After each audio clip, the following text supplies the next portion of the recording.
Elaine Bunting is a super well-known figure in our yachting world, excuse the pun, as that illustrious magazine's editor and later as group editor for Yachting World, Motorboat Yachting and Yachting Monthly.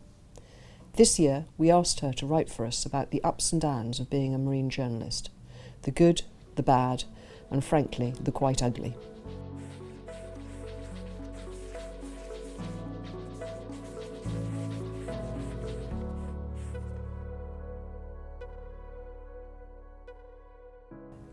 So Elaine, without giving too much away, which is your favourite story from the Berthon book article? I think probably the most dramatic story in some ways, one I don't tell all that often, is about the trip that I made to Antarctica. It was about maybe a decade or so ago. That was it was just so bizarre. It was like entering a sort of almost a primitive world, and everything that we did ended up being quite primitive, and we lived quite a primitive way. So yeah, that was certainly an interesting one.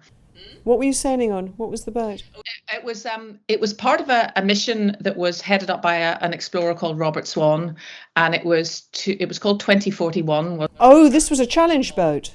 Correct. It was a Challenge 67, which I still think are the most sort of comfortable and seaworthy of the, ocean going, take everything in its stride boats. So, and the skipper was a fantastic chap called Andy Dare, and there was a crew of only about 6 of us. And even getting there was a bit of a drama, because this I didn't put in the story, but we crossed the Drake Passage and it was gusting 60 plus knots. So you could hear all the waves crashing over from the comfort of below. And I get really seasick. Because she had a deck saloon or a lid, didn't she? It had a little cuddy fix, which was incredibly ugly, but amazing, because it was, it sheltered you and you were very protected, and we loved it. It was a carbuncle from outside, and it had little seats and everything. And I got chronically seasick. It got really rough, and I can remember at one stage crawling out into this cuddy, and there was the waves could come beneath and sweep beneath, and I was crawling out with the water sloshing beneath, retching. And I remember Andy Dare saying to me, "Elaine, I think maybe you better skip your watch." And I looked up because I was on the floor. I looked up pathetically like a kicked puppy and said, "Yes, I think I better, Andy." And I sort of crawled backwards down the stairs and went back to my bunk, very comfortable bunk. So yeah, it was a horrendous crossing. And then when we got there, it was amazing and fantastic, but basic. And our mission was to go to the South Shetland Islands, where the Russian base was. And at that stage, post-Soviet era, they were impecunious, and they had lots of old equipment and machinery that was just abandoned on the beach. And this charity, the aim was to try and shift some of this machinery, sort it out, and ship it back to Argentina to be disposed of or recycled. And there were, bits of old diesel machinery. The penguins were hopping over diesel, leaking out into the sea. It was terrible. So it was a most worthwhile mission that involved. And you actually succeeded in your mission, did you? Yes, there was we sorted out some great big bags of stuff, and then eventually it was taken on with a crane onto a ship and taken off to Argentina. And that went on for a period of time to try and take all this stuff away that they had abandoned. Just left. Wow. In that beautiful place.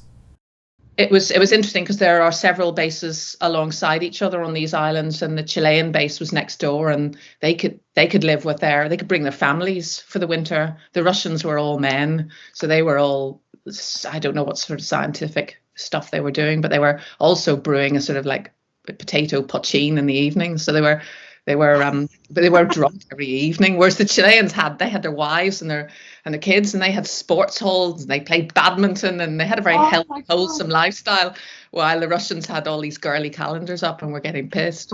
So it was very funny. How extraordinary. And so after Yachting World and the rest of it, what are you up to now? I just freelance as the spirit moves me and as people ask me to do. So I've done quite a bit of stuff for Boat International, actually. They've asked me to do quite a bit of stuff this last year. So, and those have been very large yachts. That's interesting. They're very complex projects, and a motor as well as sail. So that's a little bit different for me, and very interesting to talk about some of these big, massive engineering challenges. So yeah, I've enjoyed that. So you're having fun? Yes, having fun. Yes, I do often say I work full time 1 day a week, and that's very nice. Yeah.